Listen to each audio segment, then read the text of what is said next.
नमस्कार दोस्तों, आप देख रहे हैं फेस टू फेस और मैं हूं हकीकत कादयान। आज हमारे साथ फेस टू फेस के अंदर बातचीत करने के लिए हैं पंडित शिवचरण शर्मा जी। पंडित जी, स्वागत है हरियाणा न्यूज़ में आपका। पंडित जी, हरियाणा की अगर बात की जाए, आपका कार्यकाल अब लगभग पूरा ही होने वाला है मंत्री रहते हुए। क्या कुछ किया है आपने कार्यकाल के दौरान, क्या उपलब्धियाँ मानते हैं? मैंने तो बहुत कुछ उपलब्धि हासिल की हैं हरियाणा में। पहले तो मेरे पास रेवेन्यू था जी, तो रेवेन्यू में कंप्यूटराइज कर दिया मैंने सारा का सारा, और उसमें किसी को कोई तकलीफ़ नहीं होती थी। अगर कोई ज़मींदार या कोई आदमी फ़र्द लेने के लिए जाए, खिड़की पे खड़ा हो जाओ, उसको 1 सेकंड में फ़र्द मिल जाया करती थी और मामूली से पैसे लगते थे। इसके अलावा क्या कुछ उपलब्धियाँ रही आपकी? उसमें सारा की सारा रिकॉर्ड कंप्यूटर में था। कोई कहीं धक्के खाने की ज़रूरत नहीं है। पटवारी ना भी मिले तो कंप्यूटर को देख करके उनका स्टाफ का कोई भी आदमी वो चीज़ उपलब्ध करा देगा। सर, आप श्रम और रोजगार मंत्री हैं फिलहाल। उसके बाद ये मेरे पास आया ये महकमा, और इस महकमे में आकर के बड़ा उतराव चढ़ाव था। यहाँ कोई सुनता ही नहीं था, यहाँ तो बड़ी लापरवाही हो रही थी। जब से मैं आया हूँ मैंने सबसे पहले तो नज़र दौड़ाई कि मजदूर के साथ क्या अन्याय हो रहा है जी, तो देखा कि ईएसआई की तरफ से बड़ी लापरवाही थी। दवाइयाँ ठीक नहीं मिल पा रही थी, धक्के खा रहे थे। जो इलाज ईएसआई में नहीं होता था उसको कहीं रेफ़र नहीं करते थे। तो अब मेरे आने से बढ़िया तो दवाई आनी शुरू हो गई है। जितनी भी ईएसआई की डिस्पेंसरी हैं सब में बढ़िया से बढ़िया दवाई आती है। और ईएसआई में अगर उस आदमी का इलाज नहीं होता तो हम उसको बाहर प्राइवेटों में उसको रेफ़र करते हैं। उन प्राइवेटों में रेफ़र करते हैं जो कि ईएसआई से पास है। ईएसआई ने उनको परमिशन दे रखी है प्राइवेट वालों को, उनमें रेफ़र करते हैं और उसका जो खर्चा होता है ईएसआई ग्रहण करती है। और उसका सर, हरियाणा की एक और बहुत बड़ी समस्या है, हरियाणा की नहीं पूरे देश की समस्या है बाल श्रम।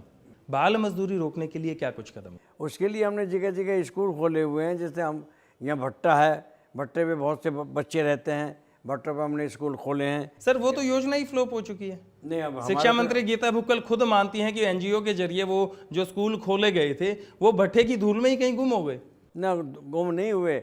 जो चल रहे हैं वो तो चल रहे हैं, नए नहीं खुल रहे हैं। जो ज्यादातर भट्टों पर जो स्कूल चल रहे थे वो बंद हो चुके हैं। ये एक सच्चाई है, शिक्षा मंत्री गीता बुक्कल खुद मानती हैं इस चीज को। नहीं जी, ऐसा है। हमारे स्कूल मेरा ख्याल है 7-8 चल रहे थे, जो पुराने भट्टे चले आ रहे हैं कदीमी, जिनको 20-20 30-30 साल हो चुके हैं। क्यों? उनके पास रकबा तो है बहुत लंबा चौड़ा। वो भट्टे को ज़्यादा वो नहीं है कि 5 एकड़ ज़मीन ले ली और उस पर लीज पर 5 साल के बाद फिर भट्टा कहीं और जगह लगाएंगे। उनका रकबा तगड़ा था तो वहाँ उनके पास लेबर भी बहुत सारी थी, तो वहाँ सारे साधन जुटाए हुए थे। फिर हमारे यहाँ एक बाल भवन है, यहाँ हमने मजदूर रखे हुए थे। यहाँ हमारी एजुकेशन चल रही है, आज भी है।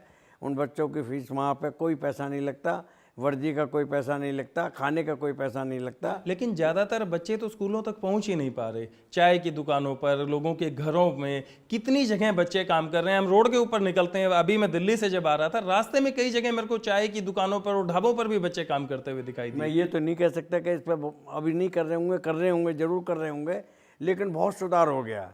अब बच्चा मुश्किल से ही मिलेगा आपको। नहीं तो पहले होटलों पर छोटे छोटे बच्चे रखे जाते थे, उनकी लाइफ बेकार हो जाती, जो किसी मतलब के ही नहीं रहते थे। अब काफ़ी तरक्की पे। सर, पानीपत की अगर कारपेट उद्योग की बात करें तो उसमें भी काफ़ी तादाद के अंदर बच्चे काम कर रहे हैं। कितने बच्चे अब तक रेस्क्यू करवाए गए और उनके पुनर्वास के लिए क्या कुछ किया गया? नहीं, अभी पानीपत में तो अब आप बता रहे हो मुझे तो नहीं, मैं पूरे हरियाणा के संदर्भ में बात करता हूं कि अब तक कितने बाल मजदूर जो हैं वो रेस्क्यू किए गए और उनके पुनर्वास के लिए क्या कुछ किया गया? उनके साथ सख्ती हुई, अरेस्ट भी किए गए, लेकिन उनको बाल भवन में भेज दिया गया, जहाँ जहाँ बाल भवन है, और वो उनको पढ़ा लिखा रहे हैं। और जब पढ़ लिख जाएंगे फिर वो अपने घर चले जाएंगे जहाँ के भी वो हैं। सर, अगर भवन मजदूरों की बात की जाए तो उनके लिए एक बोर्ड बनता है, 1200 करोड़ रुपए का पूरा प्रोजेक्ट भी आता है उनके लिए, लेकिन ना तो आज तक उस बोर्ड की मीटिंग हुई और ना ही वो पैसा इस्तेमाल हुआ। ऐसा क्यों हुआ? न, वो पैसा इस्तेमाल नहीं हुआ, बोर्ड तो बन गया है। पैसा उस बोर्ड का फायदा क्या हुआ सर? आज तक उस बोर्ड की कोई मीटिंग नहीं हुई, ना मजदूरों की भलाई के लिए उसने कोई काम किया। मेरा मतलब यह है कि वो काफ़ी दिन से बोर्ड बना ही नहीं था। वो तो बोर्ड बना ही मेरे आने से है। सीएम साहब से जब मैंने कहा तो सीएम साहब कह लगे यार बोर्ड तो ये तो पहले ही बन जाना चाहिए था। मैंने कहा जी ये तो बना नहीं है, कि नए तरीके से बनाओ और जल्दी करो। तो उसमें कार्रवाई चल रही है, वो पास हो गया, बन गया है। अब उसकी मीटिंग हम अगले महीने रख रहे हैं आचार संहिता के बाद। तो इतना लंबा वक्त क्यों लगा मजदूरों की? टाइम तो लगता, मुझे भी तो लंबा टाइम नहीं हुआ ना आए हुए इसमें। मुझे 2 ही साल तो हुए हैं इस महकमे सर क्या 2 साल का वक्त लग जाता है मजदूरों की सुध लेने के लिए? 1200 करोड़ रुपया प्रोजेक्ट आए जो उनके सैंक्शन हुए बोर्ड के लिए, कितना वक्त हो गया और उसके बाद आज तक एक मीटिंग भी ना होना। कहीं ना कहीं नहीं लगता कि उन गरीब मजदूरों की जो भवन निर्माण बनाने के लिए लगे रहते हैं, अपनी जान जोखिम में डालकर हमारे लिए इमारतें बनाते हैं, उनकी सुध कहीं ना कहीं लेने में देरी हुई है?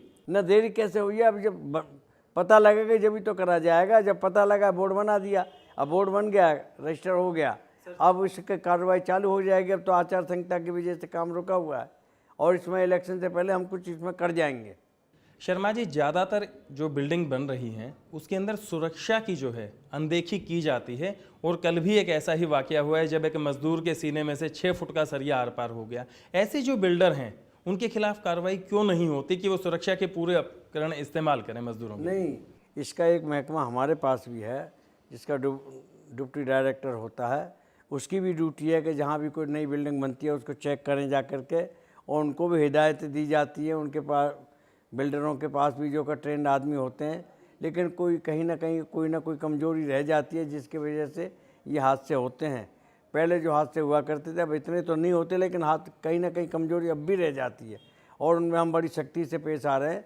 उसके पास जो भी कोई हिसाब किताब होता है मजदूर का, वो सारा का सारा उसे दिला दिया जाता है। ये नहीं कि मरने वाले के घर वालों को कोई दुख तकलीफ हो, आदमी तो वापस नहीं आ सकता, लेकिन पैसे की तरफ से उसे तंग नहीं होने देते कम से कम। लेकिन सर कहीं ना कहीं जो अधिकारी लापरवाही करते हैं, जो अपना काम जिम्मेदारी से नहीं निभा रहे और जिसका खामियाजा एक गरीब मजदूर जो है उसको भुगतना पड़ता है, पैसे से एक आदमी की कमी तो पूरी नहीं की जा सकती। तो ऐसा क्यों नहीं कोई सिस्टम डेवलप किया जा रहा है कि इस तरह की लापरवाही हो ही ना? नहीं, उसका करें, लेकिन पता लगने के बाद ही तो करेंगे। कई ऐसे हैं जो मालिक चोरी से काम चालू कर देते हैं, बताते भी नहीं है, नक्शे भी पास नहीं कराते, ऐसे छेड़ दिए हैं। जब पता लगी और वहाँ नुकसान हुआ तब कहे तो बिल्डिंग अचानक ही बन रही थी, बिना कहे सुने, बिना इत्तला के, बिना नक्शे के। तो प्रशासन के आदमी भी जाते हैं, चेकिंग करते हैं, लेकिन लंबा चौड़ा हिसाब किताब है। कोई रह भी जाती है, जो रह जाती है उस पर कोई होता है तो पकड़ा जाता है। सर मजदूरों की अगर बात करें तो महिला मजदूरों की भी एक बड़ी तादाद है। महिला मजदूरों के लिए आपने क्या किया? हमारी महिला मजदूरों को अब हरियाणा में जब से सीएम साहब ने भारत संभाल रखा है, कोई कमी नहीं है। हर फैसिलिटी इनको दी जाती है, ड्यूटी का भी इनका ध्यान रखा जाता है, आने जाने की सुविधाएं भी इनको दिलवाई जाती हैं। दोपहर को खाने का भी ध्यान रखा जाता है कि भाई खाने इनको टाइम पे मिलना चाहिए। जो सुविधाएं इनको फैक्ट्री, आपने महिलाओं के लिए, महिला मजदूरों के लिए अलग से क्या योजना शुरू की? हमने योजना की है कि एक तो इनकी शादी जैसे होती है, पहले कन्यादान था इनका 1100 रुपये, और उस कन्यादान को बढ़ाते बढ़ाते हमने 3100 से फिर 5100 कर दिया है कि ये सबको मिलेगा। जो भी लड़की काम कर रही है, चाहे वो कैसे भी है, सबको मिलेगा। दूसरा, इनको ESI जरूरी कर दी, काट ली। फंड इनका काटना जरूरी कर दिया है, क्योंकि कम से कम अगर ये यहाँ से जाएँ, अपनी शादी भी हो जाए तो इनके पल्ले कुछ तो पड़े। और ऐसे अकस्मात अगर कोई बात हो जाती है फिर इसको जो का फैक्ट्री की तरफ से भी मिलता है, सरकार की तरफ से भी मिलता है, तो पूरी फैसिलिटी मिल रही है महिलाओं को। सर ज़्यादातर अगर उद्योगों की बात की जाए तो सुरक्षा इंतजामों में ज़्यादातर जगहों पर कमी देखने को मिलती है और जिसका सीधा सीधा खामियाजा मजदूरों को उठाना पड़ता है। जहरीली गैस और जो वर्किंग एनवायरनमेंट है वो प्रॉपर ढंग से मैनेजमेंट नहीं करती। क्यों नहीं कार्रवाई होती और कितने कार्रवाई हो रही है आपके हिसाब से? जो जहरीली गैसों की बात है, वो तो ये लोग जब भी कोई इस्तेमाल करते हैं, फैक्ट्री डालते हैं, ये सारे के सारे सर्टिफिकेट वगैरह लेते हैं, चेकिंग भी कराते हैं। जब ये कहीं कामयाब होते हैं, उसके बाद अकस्मात अगर कोई कैसे भी हो जाए, कोई लीक कर जाए, कुछ हो जाए, तो ये हादसा तो होता है और इस हादसे में नुकसान भी होता है। ये भी ज़रूरी बात है, जब गैस छूटेगी, निकलेगी तो नुकसान तो ज़रूर होगा, और उसका कोई ना कोई इंतजाम तो करते हैं। और मजदूर तो चला जाता है, लेकिन उसका कोई ना कोई भरपाई तो किया ही जाता है। अब भरपाई में उसकी कमी पूरी हो जाती है। सर ज़्यादातर अगर प्रदेश के मजदूरों की हालत की बात की जाए तो खस्ता हाल ही है। आज भी प्रदेश का मजदूर एक झोपड़ी में रहने को मजबूर है। कहीं भी कंस्ट्रक्शन चल रही है उसकी चारों तरफ झुग्गियां होती हैं, ना शौचालय होता है, ना पीने का पानी होता है। ऐसा क्यों है? उन लोगों को कब आखिर पक्के मकान मिलेंगे जो दुनिया के लिए मजदूरी करके अपना घर बनाते? जहाँ भी गरीब मजदूर की बात है, गरीब मजदूरों को जो फैसिलिटी दी है सरकार ने, वो जो ले सकते हैं वो ले रहे हैं। जो लापरवाही बरत रहे हैं उनको नहीं मिली। शौचालय, इनको शौचालय के लिए पैसा दिया जाता है कि अपना शौचालय बना लो, हर घर को दिया जाता है। दूसरा, इनको राशन इतना सस्ता दिया जा रहा है कि कोई आदमी भूखा ना सो जाए। अब 2 रुपये किलो ये गेहूँ दे रहे हैं सरकार, 3 रुपये किलो चावल दे रही है। जो बीपी कार्ड है उनको 20 रुपये किलो दाल दे रही है। यानी मजदूर के बच्चों की पढ़ाई फ्री है और दोपहर का नाश्ता भी फ्री है स्कूल में। उनका कोई फीस वगैरह नहीं ली जाएगी, किताबें भी उन लोगों की फ्री हैं। जहाँ तक सरकार की बात है, इस खूब मदद कर रही है गरीबों की और बच्चे तरक्की भी कर रहे हैं। हरियाणा में शर्मा जी, ज्यादातर कंस्ट्रक्शन साइट जहां पर चल रही होती है, मजदूरों को वहीं रहना पड़ता है क्योंकि वो दूर दराज के इलाके से आए होते हैं। और ऐसे के अंदर जहां मजदूर रहते हैं वहां क्या स्थिति होती है आप भी जानते हैं, मैं भी जानता हूं, पूरा हरियाणा जानता है। उस जगह पर उनको मूलभूत सुविधाएं बिल्कुल नहीं मिलती। ऐसी जगह पर सुविधाएं क्यों नहीं पहुंच रही उन तक? नहीं, ऐसा नहीं है। जहाँ भी ये मजदूर रहते हैं उनके नज़दीक कहीं उनका या तो स्कूल होगा, उनका अपना निजी जो बनवाया होगा सरकार ने, वो नहीं होगा तो सरकारी स्कूल जरूर उसके पास में होगा। और वो बच्चे सरकारी स्कूल में पढ़ाए जा रहे हैं और अच्छे पढ़ लिख रहे हैं, तरक्की भी कर रहे हैं, उनको हर सुविधाएं दिए जा रही हैं। सरकारी स्कूल होते ही हमारे गरीब बच्चों मैं स्कूलों की बात नहीं कर रहा, मैं बात कर रहा हूँ मूलभूत सुविधाओं की, जिसके अंदर बिजली, पानी और शौचालय दी जा रही है। झुग्गियों में बिजली है हमारे यहाँ, झुग्गियों में पानी है, और जहाँ पानी वैसे नहीं पहुँचता वो हैंडपम्प लगाए दिए गए हैं। पानी की सुविधा है उनको, और उनके लैट्रिन बना दिए गए हैं। और पानी निकलने के लिए भी जो का एक सीवरेज की लाइन होती है जिसमें सबका कनेक्शन हो जाएगा और सीवरेज में होकर के कहीं दूर डाला जाएगा जहाँ उनकी सीवरेज की लाइन होगी। इस तरीके से पूरी सुविधाएं दी जा रही हैं। अगर इनको सुविधाएं नहीं दी जाएँ तो बीमार हो जाएं और फिर इनमें रहेगा कौन? अब झुग्गियों को जो आदमी रह रहे हैं मजदूर, झुग्गियों को छोड़ना कोई नहीं चाहता, वो उसी में अपनी ज़िंदगी बसर करना चाहते हैं। क्यों?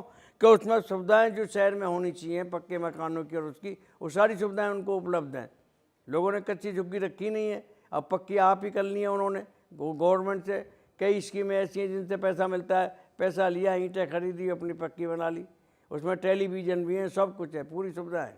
तो क्या आपको नहीं लगता कि इस तरह से आप जो स्लम है उसको बढ़ावा दे रहे हैं? फिर नहीं, बढ़ावा नहीं दे रहे, स्लम आप तो कह रहे हैं कि मजदूर खुश है स्लम के अंदर रह के। हाँ, बहुत कम हो गया है। नहीं, आपका अभी जो बयान है उसके अंदर आप कहते हैं कि झुग्गियों के अंदर उन्होंने पक्की बना ली और वहां रहकर वो खुश हैं। खुश हैं, तो इसका मतलब तो सीधा सीधा यही है कि आप बढ़ावा दे रहे हैं उनको। नहीं, बढ़ावा नहीं दे रहा, उसका मतलब ये है कि उनकी तरक्की हो रही है।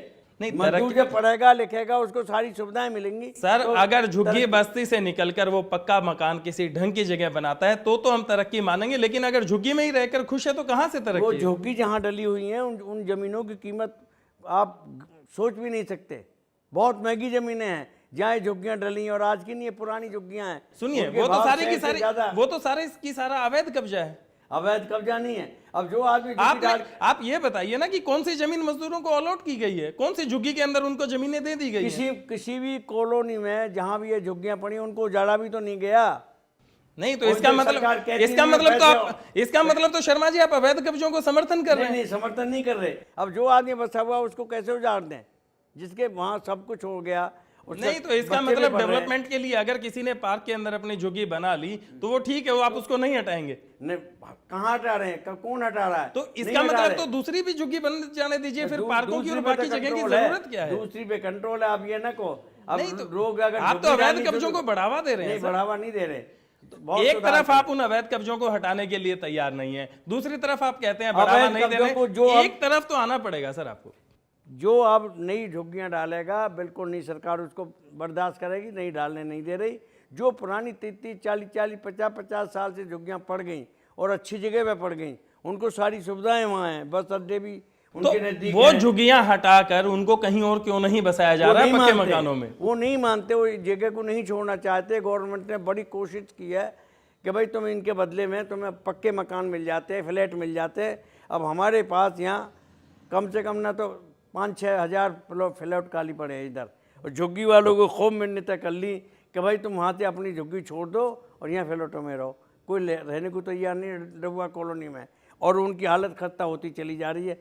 कई साल से खाली पड़े हैं, नहीं आ रहे लोग, झुग्गियों में ही मचते हैं। वो कहते हैं हमें सारी सुविधाएं मिले, हम क्यों जाएँ फ्लैटों में, अपना आराम से रहते हैं। जगह हमारे पास अच्छी है, फ्लैटों में तो गिनी चुनी जगह है, 2 चारपाई या 4 चारपाई की जगह है। अब हम कम से कम 50 चारपाई तो डाल लेते हैं।